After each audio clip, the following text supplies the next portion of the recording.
Hey everybody and welcome to Chairman of the Board. Today I'm talking about Grand Austria Hotel, which is a Euro-style game based on managing a hotel. It's by one of my favourite designers of all time, which is Simone Luciani or Luciani. He's made a lot of my favourite games such as Marco Polo, Council of Four and Sulk in the Mayan Calendar. So naturally I had very high expectations about this game. And so I'll give a quick overview about how the game works, not going into much detail there, but then I'll come back and give my final thoughts on Grand Austria Hotel. Okay, so I'm not going to go into tremendous detail here, just a kind of a basic overview about how the game works. So basically, they're going to have this kind of main player board here, which everybody uses. You've got this like action board here, which kind of determines the strength of the actions you can take. And everybody's got their own private hotel, or personal hotel I should say, and these are double-sided for a bit of variability. These kind of record your money you've got on this track here, and it also keeps kind of your resources in the kitchen here as well, if you have any surplus. So the main board here looks like this. So you've got these kind of three cards labelled A, B and C. These are kind of objectives of the game, kind of additional scoring criteria that you can score on. So this one here, basically the first person to get 10 on the Emperor's track will score 15 points, and then the second 10 and 5 and so on. This one here I think is 2 complete rows on your hotel filled with guests, you get the points. And this one there, the first person to complete 4 red rooms and 3 yellow rooms gets those points as well. So there's some kind of like a guideline of what you want to do in the game if you want to follow that particular strategy.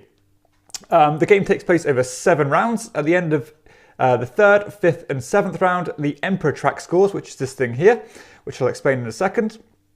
In fact, I'll explain it now. So basically everyone's going to be climbing up this track, and then, as I said, at the end of every 3rd, 5th and 7th round, you're going to score about where you are on that track, and then you're going to move back the number of places indicated here. So say I ended up the first round on number 8, I would score 5 points, and then move back 3 spaces to number 5, and then if I'm still in the yellow area, I would score this little bonus here, so I'd get $3 or 3 whatever money is. If I ended up in the white area, I would not get a bonus, but I would not score the punishment either. But if I end up in the black area, I would get the punishment. So in this case here, I would either lose 3 money or lose 5 points. And basically, they kind of escalate as the round goes on, getting more kind of bigger rewards, but bigger punishments as well. This board also kind of tracks the guests you can kind of recruit into your hotel. And as you can see, they get more, they start from more expensive and get cheaper and cheaper and cheaper until they're free here. And basically, these are pretty simple to understand. This here represents the kind of the food or drink they want to be fulfilled. This represents the points you'll get in return for that, and also a bonus. And this symbology is pretty easy once you get your head around it. This one such here is like recruit a staff member for $1 less. This one here is get a red cube and 3 money. This one lets you prepare 2 rooms in your hotel. This one here lets you prepare 2 rooms in your hotel for $1 less, and so on. This board here is kind of where all the main actions are taken. So as you can see, we've got numbers 1 to 6 here, and we're going to roll all these dice and allocate them to where they should be on the board. So I've put all the 1s in the 1 row, 2s in the 2 rows, and so on. And let's go through these actions now. So number 1 is basically take a food, and the food here is either the green or the white cubes, which is strudel or cake. And there's a little kind of thing here that makes cake a little bit rarer than strudel, because you can never take more cake than strudel. So if you had like, say I had 3 ones here. Sorry, I should have said the dice here represent the strength of the action too. So because I've got 1 dice here, I can do this thing once. If I've got 2 dice here, I can do this thing twice, 3 times, and so on. But every time you do take the action, you take the dice off, and then making it weaker for the next player. So as I said, yeah, these 2 symbols here, so this is your food and this is your drink, either wine or coffee. You can never take more cake or coffee than the counterpart. So you're always going to be a little bit harder to get those 2. This one here, number 3, lets you prepare rooms. So I've got 3 dice here. I could prepare 3 rooms on my hotel. So what I'd do is I would grab these rooms here and prepare them by placing them on my board like this. Bearing in mind that I have to build from left bottom up to the top right. Also, if I build on these levels here, I have to pay an additional little fee of either 1, 2 or 3 money. But at the end of the game, I get bonuses depending on how many are built. So for example, I get 1 point for every one on my first row, 2 for everyone in the second row, 3 third and 4 for the fourth row. The ones in the top right hand corner also get more bonus points there immediately. And also you're trying to complete these rooms based on the colours here, because if you fulfill like a certain block of colours, you get additional rewards on here, which I'll explain in a second. Number 4 is a pretty simple one. I haven't actually rolled any this time, but I can either move along the Emperor track, which I explained earlier, or I can take money. And money is also very important, obviously, because you're trying to recruit the guests you want and also do additional actions, which I'll explain in a second. Number 5 is basically related to the staff cards in the game, which everybody starts with a bunch of staff cards, and these let you do really cool things. And basically the number of dice here represents the discount you're going to get on playing that card. So for example, I got 2 on here, so I'd get a $2 discount on a staff card of my choice. So I'd only have to pay 1 for this one, for example, which would get me 4 cake. That's a 1-off power, that one. You see these symbols here? That's a 1-off power. This one is like a constant power, and there's also some cards that have endgame scoring. And that's how the staff cards work. And finally, number 6 is almost your wild action. To use this action, you can relate this power to any of these different actions, but you have to pay a one money fine on that one. So an additional money to do a number 6 action. So basically, that's what you're trying to do. So you're trying to so the first main action of the game is you get to take one of these guys here, put them on one of your tables in your hotel. Bear in mind that this will get replenished and shuffled to the right, getting cheaper as they get kind of ignored. And then you're trying to basically take the resources, fulfill these orders here. So, for example, I'd want one strudel, 1 wine, and 1 coffee. As soon as I get those resources, I would have to, as a free action, I could move these, basically get the points and rewards.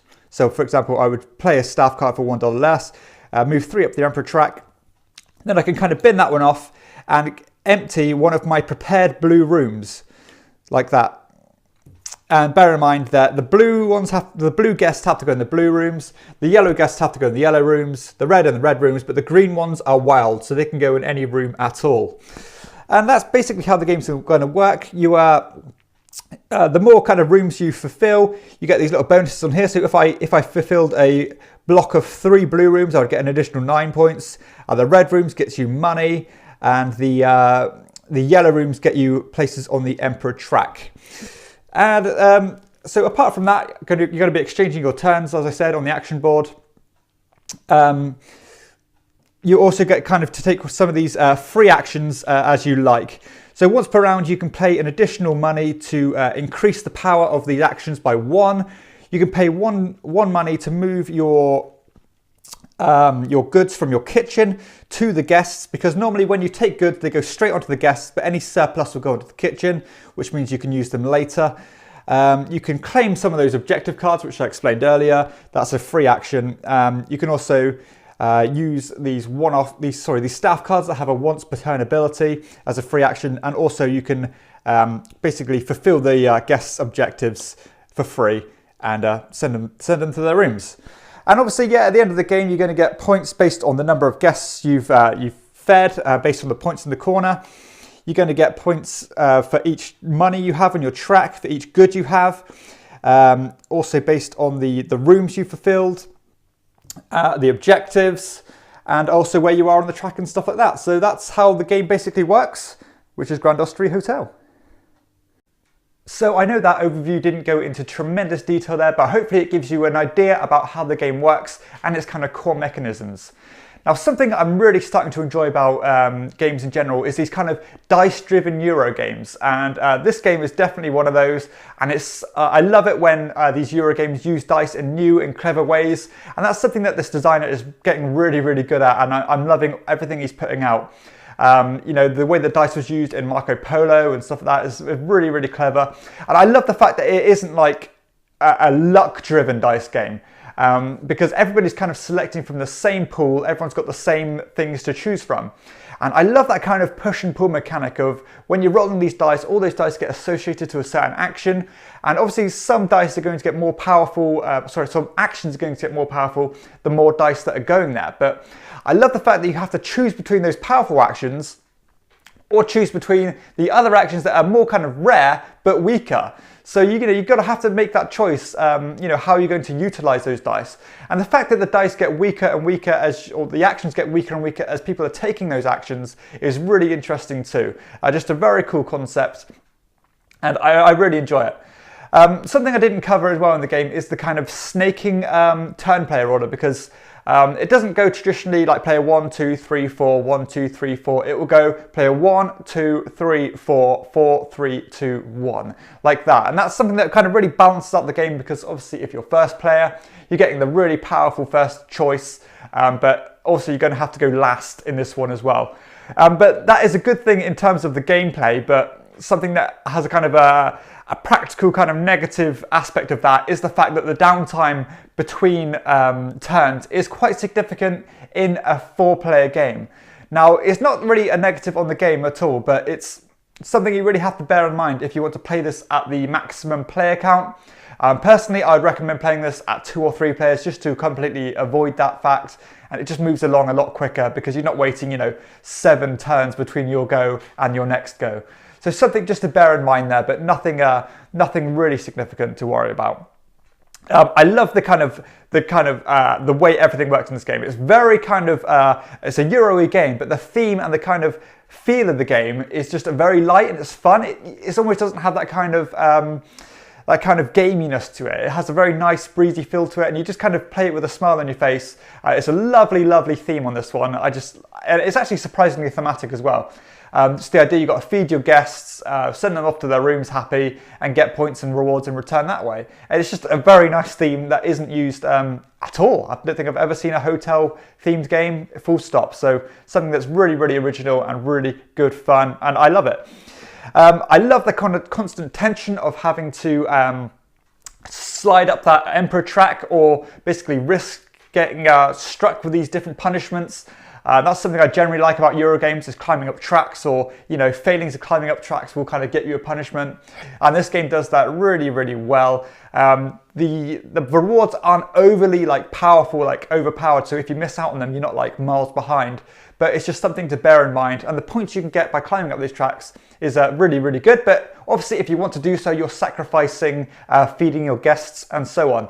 So there's real cool different strategies you can take, whether you want to go on fulfilling your rooms, basically, making your hotel filled with prepared rooms, or basically focusing on that Emperor track or the objectives. So you've got loads of different routes to go down, loads of different strategies and stuff like that. And something that's really impressive about this game is the kind of the combos and the synergies you can get by fulfilling these guest cards, because sometimes if you fulfill a guest card, send them off to the room, it lets you flip a room over, which will let you kind of climb up a track, which will get you more kind of food and rewards, which you can use to feed other guests, which let you complete those objectives.